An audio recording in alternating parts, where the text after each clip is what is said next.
नाज़रीन, ओआईसी का इजलास तुर्की में हो रहा है और बड़ी मुलाकातें वहां पर हो रही हैं और खुलकर पोजीशन लेना होगी और ये एक बड़ा डिसाइडिंग मोड है इस तमाम मामले के लिए और पूरे रीजन के लिए।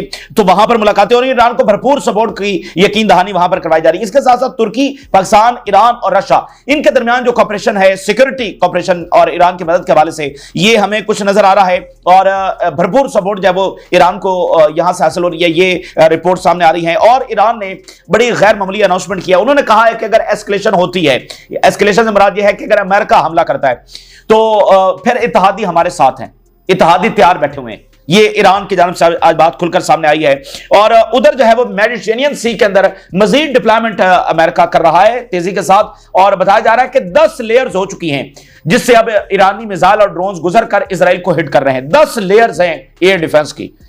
यह दुनिया की सबसे बड़ी बैटल इस वक्त यहां पर जारी है कि 10 लेयर्स में से ईरानी मिसाइल और ड्रोन्स गुजर कर जाकर हिट कर रहे हैं।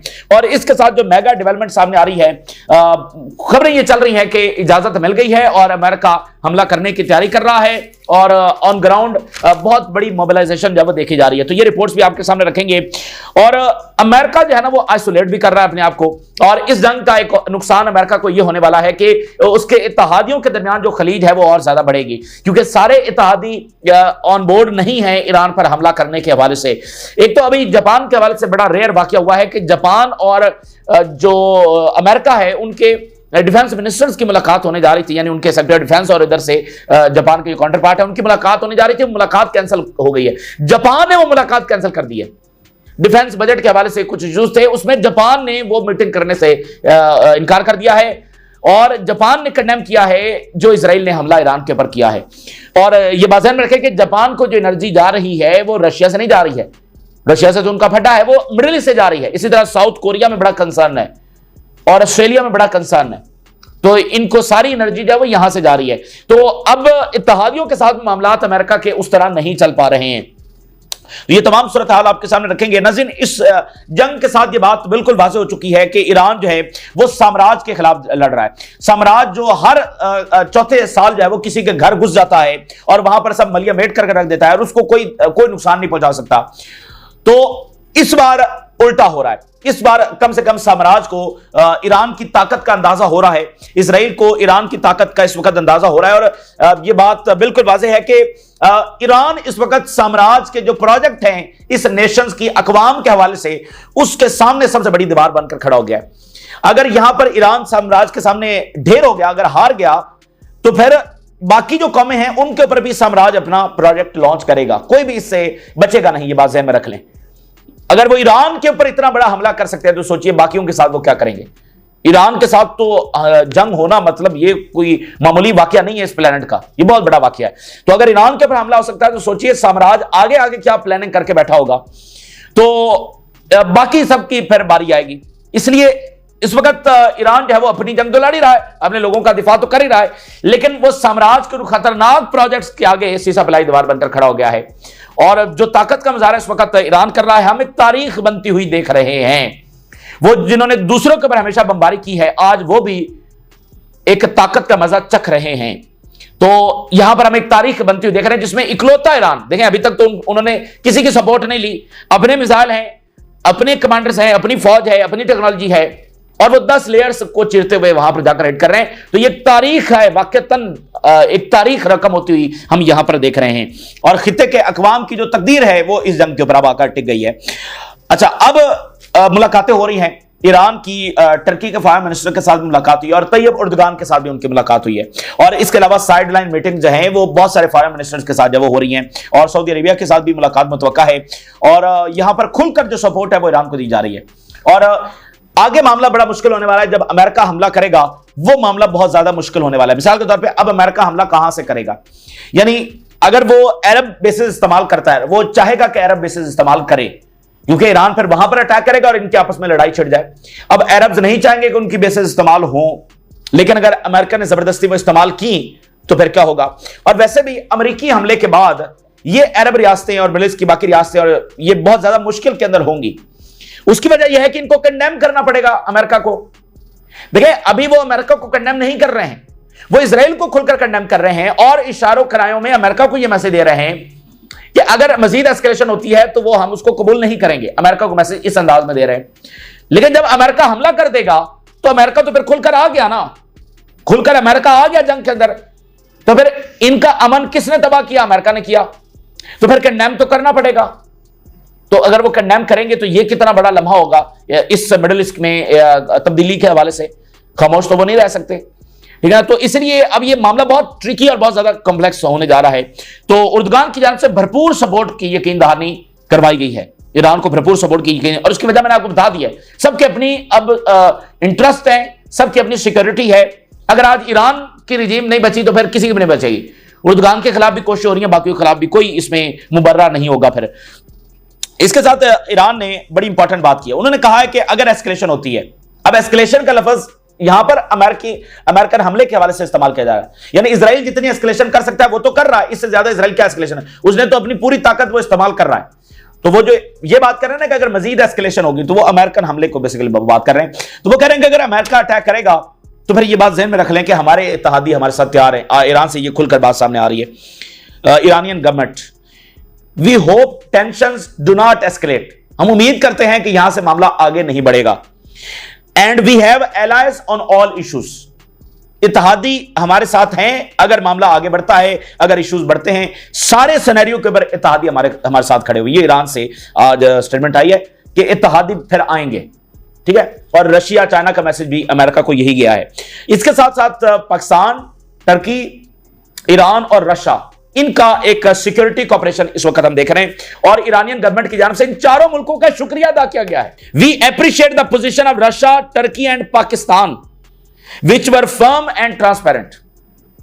यहां से यह बताया जा रहा है कि भरपूर सपोर्ट जो है वो दी जा रही है। टर्की किस हद तक सपोर्ट दे रहा है अभी तो मुकम्मल कुछ कहा नहीं जा सकता, लेकिन वो सपोर्ट आने वाले टाइम के अंदर बढ़ेगी। लेकिन बहरहाल बड़ा ट्रिकी मामला होगा, अगर अमेरिका वहां पर आता है फिर टर्की कैसे सपोर्ट देगा, क्योंकि वहां वो तो नेटो का मेंबर है और अमेरिका का इत्तेहादी है। इसलिए मैं आपको बता रहा हूं कि पूरा रीजन उस सूरत हाल के अंदर आ जाएगा जिसको वो कभी फेस नहीं की। यानी सद्दाम हुसैन तो सबने कहा जी विलन है, ठीक है, बाकी मोहम्मद कज़ाफी जनाब उन्होंने कहा जी विलन है। यहां पर तो वो इजरायली हमले को कंडेम कर रहे हैं, तो अमेरिकी हमला कैसे जस्टिफाई हो जाएगा? तो ये बड़ी ट्रिकी सिचुएशन होने वाली है कि आप खामोश कैसे बैठेंगे, ठीक है। और अगर कंडेम करेंगे तो फिर तो ये, इसलिए ट्रंप ने अपने इत्तेहादियों को असल मुश्किल में डाल दिया। कल बिल क्लिंटन ने यही बात की, उसने कहा कि हमें उल्टा अपने इत्तेहादियों को प्रोटेक्ट करना चाहिए था और हमने उनको मुश्किल में डाल दिया है। तो सारी बात है फिर इनका रुझान रशिया और चाइना ही की तरफ होगा, क्योंकि अमेरिका ने उनके रीजन को महफूज नहीं बनाया बल्कि जंग की तरफ जब वो धकेला है। और अगर आप नोट करें तो इसमें बड़ी एक इंटरेस्टिंग और इंपॉर्टेंट बात यह भी है कि 73 के बाद इस रीजन में इस सतह की कोई खुली जंग नहीं हुई, यानी इसराइल की तनाजुर में हम बात कर रहे हैं। 73 के बाद तो इस तरह की कोई खुली जंग नहीं हुई। इसराइल और अगर हिजबुल्लाह की हुई है 2006 में, तो वो कोई रियासत उसमें इन्वॉल्व नहीं थी और ना ही लेबनीज आर्मी उसके अंदर लड़ी है। तो ये एक बहुत बड़ा वाकया है जो हम यहां पर देख रहे हैं कि खुली जंग और पूरे रीजन में जनाब मिसाइल घूम रहे हैं। अब तो वो पैसेंजर तैयारों से भी वीडियो सामने आ रही हैं कि वो देख रहे हैं, मतलब मिसाइल इधर उधर उड़ते हुए देख रहे हैं। लेकिन आप जरा ईरान की प्रेसिजन और पावर देखें, एक भी मिसाइल उनका रास्ते में कहीं नहीं गिरा। इराक में, जॉर्डन में, कहीं उनके डायरेक्ट आगे अपने टारगेट को जाकर हिट कर रहे हैं। और ये भी इनको एक जोन था कि इतनी बड़ी एयर स्पेस, इतने कंट्रीज को क्रॉस करते हुए ईरान कैसे जब वो उसके मिसाइल यहां पर प्रिसाइजली उस छोटी सी बिल्डिंग को जाकर हिट कर लिया करेंगे। ये भी इनका एक जोन था और वो ईरान ने दूर कर दिया है। अच्छा, अब आप देखिए वॉल स्ट्रीट जर्नल ये कह रहा है कि ईरान हर आने वाले दिन में और ज्यादा इफेक्टिव होगा, क्योंकि इनका जो एयर डिफेंस है वो तेजी के साथ डिप्लीट हो रहा है। एयर डिफेंस और ईरानियन मिसाइल्स, ये सारा यानी सारी डिस्कशन ये है कि इजराइल का डिफेंस कितना काम कर रहा है, कल को कितना काम करेगा, ईरान कितने मिसाइल कितनी एक्यूरेसी के साथ फायर कर रहा है और उनका आर्सेनल कितना बाकी बचा है। Wall Street Journal, Israel risk depleting the stock of Arrow 3 missiles if Iran continue to launch missiles. अब ये सारी बात यह है कि अगर ईरान अपने हमले सस्टेन कर लेता है तो इजराइल सस्टेन नहीं कर सकता। और खासकर उनके जो एरो 3 मिसाइल्स हैं वो तेजी से, ये लॉन्ग रेंज मिसाइलों को रोकने के लिए इस्तेमाल होता है, तो ये तेजी के साथ जो है वो खत्म हो रहे हैं लॉन्ग 3 मिसाइल। और आयरन डोम लॉन्ग मिसाइलों को नहीं रोक सकता है। उसके बारे में इजरायली कमांडर ने कहा कि आयरन डोम का फायर होना एक बैलिस्टिक मिसाइल के जवाब में, हाइपरसोनिक मिसाइल के जवाब में ऐसे ही है कि 9 mm की पिस्टल से एक बड़ी जो फ्रैगेट ट्रेन है उसके ऊपर जब वो अटैक किया जाए 9 mm पिस्टल के साथ, तो उस ट्रेन को क्या होगा? तो वो आयरन डोम, ये जो लॉन्ग रेंज मिसाइल हैं ये तेजी के साथ उनके डिप्लीट हो रहे हैं। तो अगर ईरान अपने हमले सस्टेन कर लेता है तो इजराइल सस्टेन नहीं करेगा, और ईरान अपने हमले सस्टेन करेगा। उनके पास बहुत बड़ा मिसाइल आर्सेनल है। जो इस वक्त की रिपोर्ट्स आ रही हैं, उनके पास कम से कम 1 लाख मिसाइल हैं, और फॉक्स न्यूज वाले कह रहे हैं उनके पास 500 बचे हैं। इतनी बड़ी इन्होंने इग्नोरेंट ये हुए हैं, एक तो एरोगेंट हुए हैं, साथ इग्नोरेंट हुए हैं। इन्होंने बिल्कुल ईरान को नहीं जाना कि वो ईरान है क्या। 1 लाख मिसाइल, 10 लाख ड्रोन वो लेकर बैठे हुए हैं। तो ये भूल जाएं, ये इस बात को डिबेट कर रहे हैं कि वो कितना 2 दिन चलेगा, 4, इनको पता भी नहीं है। अगर हमास अपने यहां वो छुपा कर अभी तक मिसाइल और रॉकेट फायर करते रहते हैं, और यमन कब से कर रहा है, जाहिर बात है क्वांटिटी का फर्क है, लेकिन फिर ईरान तो प्रॉपर स्टेट है ना, उसने कितने मिसाइल बनाए होंगे, 40 साल से बना रहे हैं, और अभी उन्होंने किसी से मदद नहीं मांगी है। रशिया, नॉर्थ कोरिया, चाइना से ऑफिशियली उन्होंने कोई मदद अभी तक नहीं मांगी है, वो खुद ही लड़ रहे हैं। और आप देखें यमन इस वक्त कोई हमले नहीं कर रहा, उन्होंने बाकियों को भी कह दिया फिलहाल आप पीछे उड़ जाएं, ये जो बदमाश है इसको हम खुद ही निपटेंगे। पहले 1-2 दिन यमन ने हमले किए हैं, इस वक्त यमन हमले नहीं कर रहा, खुद ईरान देख रहा है, किसी से अभी तक उन्होंने हेल्प नहीं की है, और वो सिर्फ तब कहेंगे जब अमेरिका आएगा। अच्छा, तो यहां पर रिपोर्ट में यह बताया जा रहा है कि 10 लेयर्स हैं, 5 मजीद जो वॉरशिप्स हैं वो मेडिटेरेनियन सी के अंदर डिप्लॉय किए गए। तो अब ये 10 लेयर्स हो चुकी हैं जो इंटरसेप्ट करती हैं। पर्शियन गल्फ, रेड सी, और इराक के अंदर इंटरसेप्शन होती है, जॉर्डन में इंटरसेप्शन होती है, कोई 4 के करीब तो इजराइल के अंदर एयर डिफेंस लगे हुए हैं, और अब ये 4 से 5 जो वॉरशिप्स हैं वो मेडिटेरेनियन सी के अंदर खड़े हैं। ये सबसे गुजर कर उनके जो मिसाइल है वो और ड्रोन्स है वो हिट कर रहे हैं। तो बहुत बड़ी सुबकी इनको यहां पर हो रही है, और ईरानियन मिसाइल जो है वो दुनिया उनको देख रही है कि अच्छा इनकी ये पावर है। वो वेस्ट का तमाम एयर डिफेंस, तमाम टेक्नोलॉजी उसको वो फारिग कर दिया उन्होंने। अच्छा, अब यहां पर सबसे बड़ी जो खबर इस वक्त आ रही है कि अमेरिका हमला करने जा रहा है, मजीद उसके बारे में बात आ रही है, मजीद उसके बारे से रिपोर्ट्स आ रही है। मिसाल के तौर पर मैं कुछ हेडलाइंस आपके सामने रखता हूं। अब ये इजराइल से बहुत ज्यादा बात सामने है। इजराइल का चैनल 12 कह रहा है Israel is preparing to strike Iran's main nuclear facility and is waiting Washington decision to join the war. Israel Iran की मेन न्यूक्लियर फैसिलिटी को अटैक करने जा रहा है, जो फर्दो है उसको अटैक करने जा रहा है, और वो अमेरिका के डिसीजन का इंतजार कर रहा है वॉर को ज्वाइन करने के हवाले से। Israeli officials believe Trump is about to order the US military to join the war with Iran. Channel 13 कह रहा है कि बस ट्रंप ऑर्डर करने वाला है अमेरिकी हमले के हवाले से। Fox News, the US Navy has increase the number of guided missile destroyers in the eastern Mediterranean to 5। तो इनके मुताबिक हमला होने जा रहा है, हमला करने जा रहा है, और साथ ये कह रहे हैं कि ये लार्ज स्केल अटैक्स तमाम न्यूक्लियर फैसिलिटीज के ऊपर करने जा रहे हैं, और बस अमेरिका का इंतजार कर रहे हैं। उनके मुताबिक आज या कल में अमेरिका हमला कर देगा। ये इजरायली मीडिया से ये रिपोर्ट जो सामने आ रही है, और बाकी और इसके साथ कुछ अमेरिकन मीडिया वो ये बात रिपोर्ट कर रहा है, और जैसे सिमोन हर्ष है वो ये कह चुके हैं कि ट्रंप फैसला कर चुका है। तो इस तरह की रिपोर्ट्स हैं, देखते हैं कि आगे क्या होता है। लेकिन सीएनएन क्या लिख रहा है? सीएनएन कह रहा है कि इजराइल को इस जंग में कोई कामयाबी हासिल नहीं हो रही है, बल्कि वो उसका ग्राफ नीचे जा रहा है, वो शिकस्त की तरफ तेजी के साथ बढ़ रहा है। CNN, the success in war is slowing down, success in war is slowing down and the continuation of the situation increase the likelihood of something going wrong।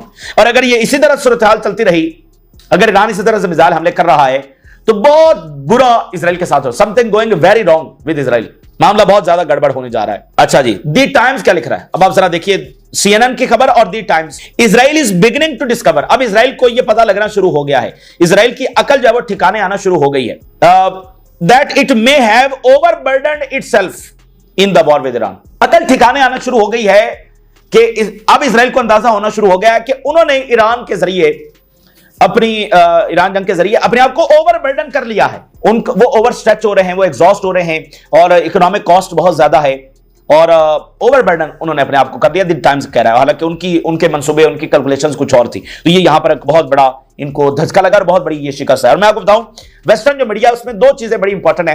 Overall जो वेस्टर्न मीडिया की कवरेज है उसमें यानी angle इस तरह से दिया जा रहा है कि जैसे इजराइल ने ईरान पर हमला नहीं किया, ईरान ने इजराइल पर हमला किया, यानी ईरान को यहां पर जब वो अग्रेसर दिखाया जा रहा है, और कोशिश की जा रही है कि ईरान को कमजोर दिखाया जाए और इजराइल को ताकतवर दिखाया जाए। जैसे फॉक्स न्यूज कह रहा है कि उनके पास बस थोड़ा सा आर्सेनल रह गया, 500 मिसाइल उनके पास रह गए। तो ये कोशिश की जा रही है, लेकिन फिर इस तरह का मीडिया दरमियान में ये चीजें भी लिख रहा है, और यही क्रेडिबल चीजें हैं, जो हकीकत है वो दुनिया के सामने आ रही है। अब जरा देखिए ट्रंप की जो ताजा तरीन स्टेटमेंट्स आई हैं, और अमेरिका के अंदर क्या सूरत हाल है। अमेरिकन इसको रिपोर्ट कर रहे हैं कि मैस अवेकनिंग देखी जा रही है, यानी बहुत बड़ी सतह के ऊपर लोग जाग रहे हैं, यानी लोग जो है वो उठ खड़े हो रहे हैं, लोगों के सामने हकीकत आ रही है। ये बंदा आया किस तरह से इक्तदार के अंदर है, और अब ये अमेरिकन को लेके किस तरफ जा रहा है। पहले तो ट्रंप की जरा स्टेटमेंट्स देखिए, और अमेरिकन परेशान है कि ये क्या बंदा है। कह रहा है कि हम ईरान से टॉक्स करेंगे and we will see what happens. और फिर कह रहा है कि इजराइल जो है ये ईरान की तमाम न्यूक्लियर फैसिलिटीज को तबाह नहीं कर सकता।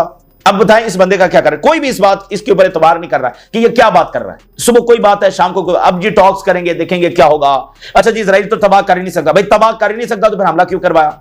2 weeks is the right time to see if the Iranians come to their senses or not। 2 हफ्तों में हम देखेंगे कि ईरान के होश ठिकाने आए हैं या नहीं आए। यार ये टाइम बड़ा अच्छा है, 2 वीक्स। अब 2 वीक्स का भी वहां पर एक अलग मामला चला हुआ है। ये जो भी बात होती है वो पिछले कई सालों से अब वो चीज सामने आ रही है। लोगों ने एक चीज को दूसरे से जोड़ा है कि ये माजी में भी हर बात के ऊपर ये कहता रहा है कि 2 वीक्स, प्यूटन से कब मिलना है 2 वीक्स, टैरिफ कब लगेंगे 2 वीक्स, तो हर चीज के ऊपर 2 वीक्स। अब वो इसको भी एक वेस्टर्न मीडिया, अमेरिकन मीडिया लिख रहा है कि ये क्या कोई इसका कोई मैजिकल नंबर है, ये क्या है। यानी वो परेशान है कि इस बंदे को कैसे समझा जाए, ये क्या बात कर रहा है। मतलब ये ऐसा वहां पर होता नहीं है। Israel is doing well and Iran is doing less well. Israel बहुत अच्छा कर रहा है लेकिन ईरान भी अच्छा कर रहा है लेकिन लेस वेल कर रहा है, थोड़ा सा कम अच्छा कर रहा है। अब जरा इसका तजिया देखें भाई, देखें ना, लोग तो अब नहीं जाने दे रहे हैं, यहां पर सिविलियंस की कैजुअलिटीज हो रही हैं और वो कह रहा है वो अच्छा कर रहा है, वो कम अच्छा कर रहा है। तो भाई ये कौन सा बंदा है? और सबसे बड़ा मसला इसका डिक्शनरी का है, इसके पास चंद ही अल्फाज हैं और वो दुनिया का जो भी मसला हो उसमें उसने भी ये इस्तेमाल करने हैं। वो डूइंग वेल, और डूइंग वेल क्या होता है? ग्रेट जॉब, फैंटास्टिक, वो हर जगह पर यही। अच्छा, फिर कह रहा है कि ईरानियंस जो है वो हमारे साथ बात करना चाहते हैं, नॉट विद यूरोपियंस। अब आप देखिए कि शदीद तरीन मज़ामत अंदर है। थॉमस मैसी जो उनके टॉप के फेमस पॉलिटिशियन है, अब जरा देखिए वो कह रहे हैं कि जब फर्स्ट इराक वॉर हुई थी उसमें कांग्रेस ने वोट किया था, अफगानिस्तान वॉर के अंदर कांग्रेस ने वोट किया, सेकंड इराक वॉर के अंदर कांग्रेस ने वोट किया, सीरिया वॉर में कांग्रेस ने रिफ्यूज किया और उसलिए प्रॉपर वहां पर उस तरह से जंग नहीं हुई जैसे इराक में हुई। तो let's not pretend any president authority to engage in war without a vote.